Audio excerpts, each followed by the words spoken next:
Doctor BR Ambedkar open యూనివర్సిటీలో ఎవరైతే first year first semester exams ఎవరైతే రాస్తున్నారో ఈ వీడియోలో మీకు మోడర్న్ ఇండియన్ లాంగ్వేజ్ అండి, అంటే బేసిక్గా మీకు లాంగ్వేజ్కి సంబంధించిన సెమిస్టర్ ఎగ్జామ్లో ఉండే ఇంపార్టెంట్ క్వశ్చన్స్ ఈ వీడియోలో డిస్కస్ చేయడం జరుగుతుంది. సో వేరియస్ స్టూడెంట్స్ వాళ్ళకి నచ్చిన లాంగ్వేజెస్ అయితే తీసుకుంటారు. సో మెయిన్గా తెలుగు అయితే ఎక్కువ మెంబర్స్ ఉంటారు, తెలుగు ఉంటుంది. తెలుగు ఎవరైతే తీసుకోలేరో కొంతమంది ఫంక్షనల్ ఇంగ్లీష్ తీసుకుంటారు, కొంతమంది హిందీ తీసుకుంటారు, కొంతమంది ఉర్దూ. సో ఈ వీడియోలో కంప్లీట్గా మీకు తెలుగు ఎవరైతే మెజారిటీ స్టూడెంట్స్ తీసుకుంటారో దానికి సంబంధించిన కొన్ని ఇంపార్టెంట్ క్వశ్చన్స్ అయితే ఈ వీడియోలో చెప్పడం జరుగుతుంది. సో ప్రీవియస్గా కింద మన టెలిగ్రామ్ ఛానల్లో నిన్న గైడ్లైన్స్ పెట్టాను. సో క్వశ్చన్స్ ఎట్లా ప్రిపేర్ చేస్తారు. సో మీరు ఓన్లీ ఫస్ట్ యూనిట్లో ఉన్న క్వశ్చన్స్ చదువుకొని పోతే 1 or 2 క్వశ్చన్స్ మాత్రమే వస్తాయి. సో మనకు పేపర్ గైడ్లైన్స్ ఏ విధంగా ఉంటాయంటే అన్ని యూనిట్స్ కవర్ అయ్యేటట్టు ఉంటాయి కాబట్టి సో నేను డీటెయిల్గా ఆడియో క్లిప్ అయితే అందులో పెట్టాను. సో అది వినండి. విన్న తర్వాత మీరు గన్ షాట్ చదవాలా లేకపోతే హాఫ్ ఆఫ్ ద యూనిట్స్ చదువుకొని వెళ్ళాలా మీకు ఒక క్లారిటీ అయితే వస్తుంది.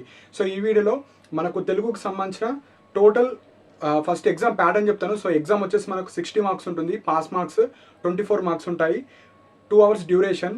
అండ్ మనకు టోటల్గా 3 బ్లాక్స్ ఉంటాయండి. 3 బ్లాక్స్లో ఈచ్ బ్లాక్ 2 యూనిట్స్. సో మీరు చదివితే పర్ఫెక్ట్గా 2 బ్లాక్స్ చదవండి. లేదు అంటే మనకి ఈ 3 బ్లాక్స్కి సంబంధించిన ఇంపార్టెంట్ క్వశ్చన్స్. సో ఈ రెండిట్లో మీరు ఏది చూస్ చేసుకుంటారో మీ ఇష్టం. ఓన్లీ నేను ఫస్ట్ యూనిట్ కావచ్చు 2 యూనిట్స్ చదువుకొని పోతా అంటే అందులో నుంచి 2 or 3 క్వశ్చన్స్ మాత్రమే వస్తాయి.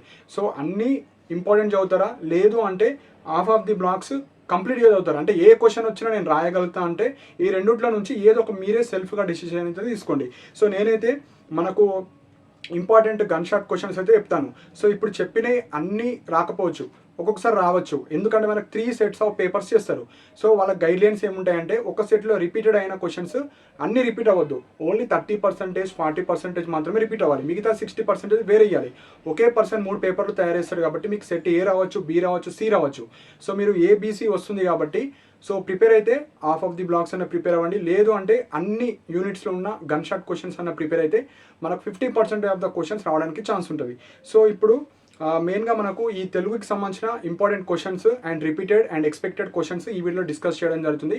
అండ్ మనకు ఇంపార్టెంట్ క్వశ్చన్స్ అండ్ ఎవరికైతే టెక్స్ట్ బుక్స్ లేని వాళ్ళు కావచ్చు, 1 dayలో ప్రిపేర్ అవ్వాలి, టెక్స్ట్ బుక్ చదవలేకపోతున్నా, నా దగ్గర టెస్ట్ సిరీస్ లేవు, టెక్స్ట్ బుక్స్ లేవు, నా దగ్గర ఏం లేదు అనుకున్న వాళ్ళ కోసం ఒక పీడిఎఫ్ అయితే చేయడం జరిగింది. అందులో important questions and repeated questions and question to answers PDF అయితే చేయడం జరిగింది.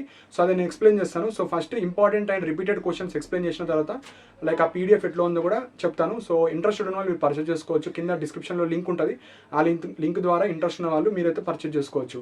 సో అందులో నుంచి మనకు 50 to 60% ఆఫ్ ద క్వశ్చన్స్ అయితే వస్తాయి. సో ఇప్పుడు ఆ క్వశ్చన్స్ అయితే డీటెయిల్గా ఎక్స్ప్లెయిన్ చేయడం జరుగుతుంది. సో తెలుగు ఎవరైతే లాంగ్వేజ్గా తీసుకున్నారో సో ఇక్కడ మెయిన్గా గన్ షాట్ క్వశ్చన్స్ అంటే ఇందులో నుంచి మనకు 40 to 50% ఛాన్సెస్ రావడానికి. సో ఇవన్నీ చదివితే మీకు పాస్ కన్నా కొద్దిగా ఎక్కువ మార్క్స్ రావడానికి ఛాన్స్ ఉంటుంది. సో మీరు చదివితే హాఫ్ ఆఫ్ ద యూనిట్స్ అన్న చదవండి, లేదంటే ఇట్లా రిపీటెడ్ అయినాయి, ఎక్స్పెక్టెడ్ అయినాయి, సో రిపీటెడ్గా అయినాయి అన్న చదవండి. సో ఇందులో నుంచి 50 to 40% అయితే వస్తాయి. సో ఇప్పుడు ఎక్స్ప్లెయిన్ చేస్తాను. సో మనకు యూనిట్ వైజ్ ఉంటాయండి, అన్ని స్టార్టింగ్ యూనిట్ టు డౌన్ వరకు యూనిట్ వైజ్ ఉంటాయి. సో ఇక్కడ ఫస్ట్ క్వశ్చన్ వచ్చేసి మనకు లిపి పరిణామం ప్రాధాన్యత వివరించిందండి. సో సెకండ్ క్వశ్చన్ వచ్చేసి భాష అభివృద్ధి చెందిన రీతి గురించి రాయండి. సో థర్డ్ వచ్చేసి మౌఖిక భాష గొప్పతనాన్ని తెలపండి. సో ఫోర్త్ వచ్చేసి మనకు మౌఖిక భాష లక్షణాలు గుర్తించండి. సో ఒక్కొక్కసారి ఏం చేస్తారు, ఈ రెండిట్లో ఒకటి ఇవ్వచ్చు, సెట్ ఏలో ఒకటి ఇవ్వచ్చు, సెట్ బిలో ఇది ఇవ్వచ్చు. సో అందుకే చదివితే ఇవి వరుసగా చదవండి. ఇప్పుడు ఎగ్జాంపుల్ మీకు మౌఖిక భాష గొప్పదనాన్ని తెలపండి అంటే ఒక 5 minutes చదవండి దీని గురించి. చదివితే సపోజ్ మీరు ఇది ఎక్స్పెక్ట్ చేశారు కానీ ఇది వచ్చింది, ఇది ఎక్స్పెక్ట్ చేశారు, ఇది వచ్చింది అనుకోండి, ఈ 2 క్వశ్చన్స్ కూడా మీరు ఒక 5 minutes పైన చదువుకున్నారు అనుకోండి, మనం ఎక్స్పెక్ట్ చేయకుండా క్వశ్చన్ ఏమన్నా వస్తే అప్పుడు ఓన్ గా రాసుకోవచ్చు. సో అట్లా మీరు ప్రిపేర్ అవ్వండి. ప్రిపేర్ అవ్వడం అంటే ఓన్లీ ఫస్ట్ యూనిట్ లో ఉన్నాయన్నీ చదవడం కాదు, దాన్ని స్ట్రాటజీగా చదివితే మీరు ఈజీగా పాస్ అవుతారు తక్కువ టైంలో. సో ఈ ఫస్ట్ 4. సో నెక్స్ట్ 5th లిఖిత భాష గొప్పదాన్ని తెలపండి. సో ఇది 99% ఈ క్వశ్చన్ రావడానికి ఛాన్స్ ఉంటుంది. సో అప్పుడు మీరు ఏం చేయాలి, దీనికి ఎక్కువ ప్రిఫరెన్స్ ఇవ్వాలి. సో ఇప్పుడు ఎగ్జాంపుల్ మనకు లిపి పరిణామం కావచ్చు, ఇది కూడా 90%, దీనికి ఒక 30-40%. సో క్వశ్చన్ పేపర్ ప్యాటర్న్ చేసేటప్పుడు ఏలో రిపీట్ అయినాయి, బిలో అన్ని రిపీట్ అవ్వద్దు. సో అట్లా క్వశ్చన్ పేపర్ తయారు చేస్తారు కాబట్టి నేను చెప్తున్నాను. సో ఇక్కడ 5th one లిఖిత భాష గొప్పదాన్ని తెలపండి. దాని తర్వాత నెక్స్ట్ యూనిట్. సో ప్రతి యూనిట్కి 2. నెక్స్ట్ 6th అయిపోయింది, లిఖిత భాష ప్రయోజనాలను వివరించండి. సో ఇది 6th. 7th మన గ్రహణ సామర్థ్యాన్ని నిర్ణయించే నైపుణ్యాలు ఏమిటి. సో ఇది 7th. నెక్స్ట్ 8th చెప్పే ముందు సో మనకి ఇక్కడ ఎవరికైతే అసలు ఏం లేవు, టెక్స్ట్ బుక్స్ లేవు, మేము ఎట్లా చదవాలంటే డీటెయిల్గా ఒక పీడిఎఫ్ అయితే చేయడం జరిగింది. సపోజ్ ఎగ్జాంపుల్ చెప్తాను. సో టోటల్ ఇందులో మనకు 54 పేజెస్ ఉంటాయి, కంప్లీట్గా 54. సో మీరు లెసన్ వైజ్ అన్న చదవచ్చు, ఇంపార్టెంట్ క్వశ్చన్ వైజ్ అన్న చదవచ్చు, మీ ఇష్టం. సో ఇప్పుడు ఎగ్జాంపుల్గా ఒక క్వశ్చన్ ఎక్స్ప్లెయిన్ చేస్తాను.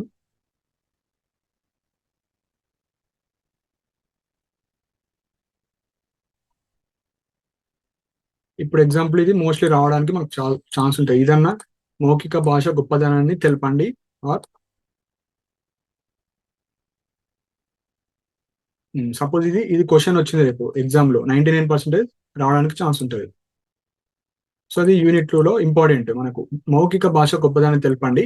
సో మనకు టెక్స్ట్ బుక్ లో ఉన్న వాళ్ళు టెక్స్ట్ బుక్ లో చదువుకోండి, లేదు మా దగ్గర టెస్ట్ పేపర్స్ ఉన్నట్టు టెస్ట్ పేపర్స్. సో ఇది వచ్చేసి మనకు సింప్లిఫైడ్, ఎవరైతే మనకు వర్కింగ్ ఎంప్లాయీస్, హౌస్ వైఫ్స్, వాళ్ళ కోసం అయితే ఈజీ వేగా చేశాను. వాళ్ళు జస్ట్ హాఫ్ అన్ అవర్ 10 నిమిషాలు ఒక్కొక్క క్వశ్చన్ కి కేటాయిస్తే మీకు జస్ట్ మీనింగ్ సరిపోతాయి. ఇప్పుడు మౌఖిక భాష గొప్పదాన్ని తెలపండి అంటే భాష అనేది మనిషి భావాలను, సో ఇట్లా ఒక ఇంట్రడక్షన్. దీని తర్వాత గొప్పదనాన్ని, మౌఖిక భాష గొప్పదనం అంటే మనకి ఇక్కడ మెయిన్ హెడ్డింగ్స్ ఉన్నాయి అనుకోండి, మెయిన్ హెడ్డింగ్ గుర్తు పెట్టుకుంటే సరిపోతుంది, మిగతాది దానికి రిలేటెడ్ అయింది మనం రాసుకోవచ్చు. సో ఇక్కడ మెయిన్ గా భాషకు మొదటి రూపం మౌఖిక భాష. సో భావ వ్యక్తిపరణ సుబలం, సో ఇక్కడ వేగంగా సమాచారాన్ని మార్పిడి. సో ఇలాంటి కొన్ని బుల్లెట్ పాయింట్స్ కొద్దిగా మంచిగా రాస్తా ఉంటే మీకు ఎక్కువ మార్క్స్ రావడానికి ఛాన్స్ ఉంటుంది. అదే మీరు మొత్తం పారాగ్రాఫ్ లాగా రాస్తే కొన్ని తక్కువ మార్క్స్ అయితే రావడానికి ఛాన్స్ ఉంటుంది. సో ప్రాపర్ గా హెడ్డింగ్స్, ఇవి హెడ్డింగ్స్ పెట్టుకుంటూ రాస్తే బాగుంటది. సో ఇప్పుడు ఎగ్జాంపుల్ ఇది కూడా రావడానికి షార్ట్ లో మనకు సెక్షన్ బి లో ఛాన్స్ ఎక్కువ. మౌఖిక భాష లక్షణాలు గుర్తించండి. సో ఇది కూడా 99% మనకు షార్ట్ ఆన్సర్ లో సెక్షన్ బి కావచ్చు, సెక్షన్ ఏలో వస్తుంది. సో మనకి ఇక్కడ క్వశ్చన్ ఏమడిగారు, మౌఖిక భాష లక్షణాలను గుర్తించండి.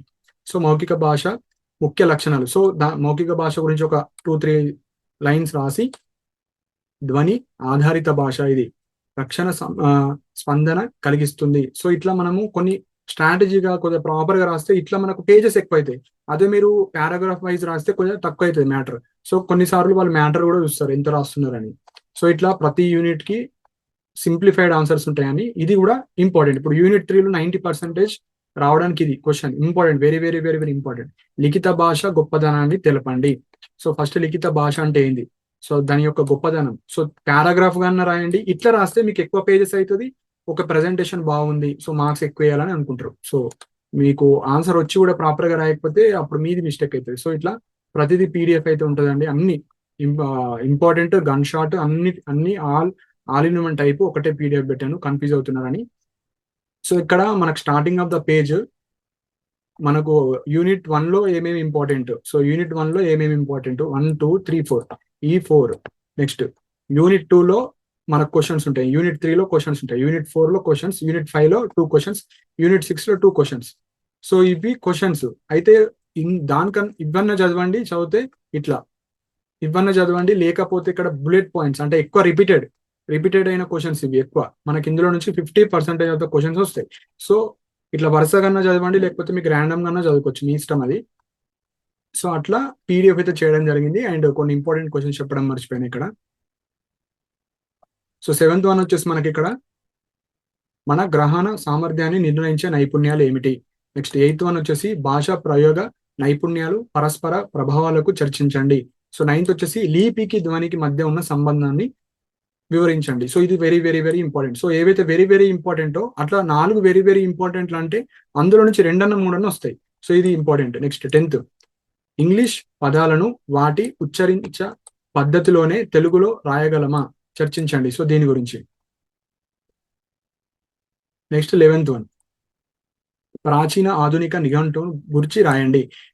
12th నిఘంటు ప్రయోజనాన్ని, దాన్ని చేసే విధానాన్ని సోదాహరణంగా వివరించండి. సో ఈ రెండిట్లో నుంచి పక్క గ్యారంటీ క్వశ్చన్. సో మీరు ఏం చేయాలి, చదివితే ఇవి 2 చదివారు అనుకోండి, వస్తే ఇది వస్తుంది, లేకపోతే ఇది వస్తుంది. లేకపోతే ఏం చేస్తారు, పార్ట్ ఏలో ఇది ఇచ్చి పార్ట్ బిలో ఇది ఇస్తారు.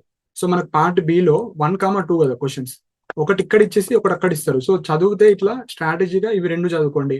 నెక్స్ట్ లిపికి ధ్వనికి ఉన్న సంబంధాన్ని వివరించండి. మన లిఖిత భాష గొప్పదనాన్ని తెలపండి.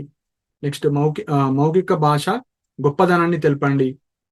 నెక్స్ట్ లిపి పరిమాణం ప్రాధాన్యత వివరించండి. సో ఇందులో కూడా కొన్ని ఫస్ట్ ప్రిఫరెన్స్ ఇచ్చినవి చదివిన తర్వాత మీరు మిగతా ఇవి ఏవైతే 12 ఉన్నాయో ఈ 12 కూడా మీరు గంటలు గంటలు చదవాల్సిన అవసరం లేదు. ఒక్కొక్క క్వశ్చన్ కి ఒక 20 మినిట్స్ వేసుకుందాం. సో 20 మినిట్స్ వేసుకున్నా మీకు ఒక 5 అవర్స్ ఆర్ 6 అవర్స్ లో అయిపోతుంది. సో మీ ఎగ్జామ్ అవ్వగానే ఒక 6 నుంచి కానీ 7 ఓ క్లాక్ నుంచి ప్రిపరేషన్ స్టార్ట్ చేసిన నైట్ 12 వరకు చదువుకున్నా మీకు అయిపోతాయి ఇవన్నీ. ఈ 12 క్వశ్చన్స్ ఈ 12 క్వశ్చన్స్ నుంచి మనకు వస్తాయి. ఆ 12 నుంచి వస్తాయి కాబట్టి అప్పుడు మీరు ఈజీగా మనం అనుకున్నది రాకపోయినా ఏదో ఒకటి వస్తుంది, అప్పుడు రాసుకోవచ్చు. లేదు నాకు ఇవన్నీ వద్దు, నేను ఈ ఏదైతే మనకు ఈ యూనిట్స్ ఉంటాయో యూనిట్స్ ప్రకారం వెళ్తా అంటే మీరు 2 బ్లాక్స్ పర్ఫెక్ట్ గా చదువుకొని వెళ్ళండి. 2 బ్లాక్స్ ఏవైతే ఉంటాయో మీరు చదువుకోవచ్చు. సో 2 బ్లాక్స్ సంబంధించి 2 క్వశ్చన్స్ అయితే ఇట్లా ఇచ్చాను. సో మీకు నచ్చినవి మీరైతే చదువుకోవచ్చు. అండ్ మనకి బుల్లెట్ పాయింట్ క్వశ్చన్స్ కావచ్చు, గన్ పాయింట్ కావచ్చు, గన్ షాట్ కావచ్చు, అవన్నీ టెలిగ్రామ్ ఛానల్లో పోస్ట్ చేస్తాను. ఏమన్నా ఇంపార్టెంట్ అప్డేట్స్ ఉన్నా, ఏమన్నా ఇన్ఫర్మేషన్ ఉన్నా అన్ని టెలిగ్రామ్ ఛానల్లో ప్రొవైడ్ చేస్తాను. అండ్ ఈ డీటెయిల్ పీడిఎఫ్ కూడా కింద డిస్క్రిప్షన్ లో లింక్ లో ప్రొవైడ్ చేస్తాను. సో ఇంట్రెస్ట్ ఉన్న వాళ్ళు పర్చేజ్ చేసుకోవచ్చు. ఎవరి దగ్గర బుక్స్ లేవు, ఏం లేవు అన్నోళ్ళు పర్చేజ్ చేసుకుంటే మీకు చాలా యూస్ఫుల్ అవుతుంది. మీ దగ్గర ఆల్రెడీ మన మెటీరియల్ ఉంటే అవి చదువుకోవచ్చు, నో ప్రాబ్లం. సో ఏమన్నా మీరు పర్చేజ్ చేసిన తర్వాత ఏమన్నా ఇష్యూస్ వచ్చినా, పీడిఎఫ్ రాకపోయినా నా మెయిల్ ఐడి అక్కడ డిస్ప్లే అవుతుంది. ఆ మెయిల్కి మెసేజ్ చేయండి, నేను మీకు రిప్లై ఇవ్వడం జరుగుతుంది. 1 or 2 టైమ్స్ చెక్ చేయండి. మీరు ఆల్రెడీ పే చేసిన వాళ్ళు మళ్ళీ సేమ్ యూట్యూబ్ కింద వీడియో కింద వచ్చి ఆ లింక్ ప్రెస్ చేస్తే మీకు అక్కడ ఆప్షన్ వస్తుంది. ఆల్రెడీ మీరు పే చేసిన వాళ్ళకు ఒక ఆప్షన్ వస్తుంది. అక్కడ మళ్ళీ లాగిన్ అయితే మీ పీడిఎఫ్ మీకే వస్తుంది. సో ఇంట్రెస్ట్ ఉన్న వాళ్ళు తీసుకోవచ్చు. ఇక్కడ బలవంతం ఏం లేదండి. ఇంట్రెస్ట్ ఉన్న వాళ్ళు, అసలు ఏం తెలియని వాళ్ళు తీసుకుంటే చాలా యూస్ఫుల్ అవుతుంది. సో మీకు ఏమైనా డౌట్స్ ఉంటే మీరు కింద కమెంట్ సెక్షన్లో మెన్షన్ చేయండి. అండ్ ఇలాంటి అప్డేట్స్ కోసం మన ఛానల్ని సబ్స్క్రైబ్ చేసుకోండి. And thank you for watching my video.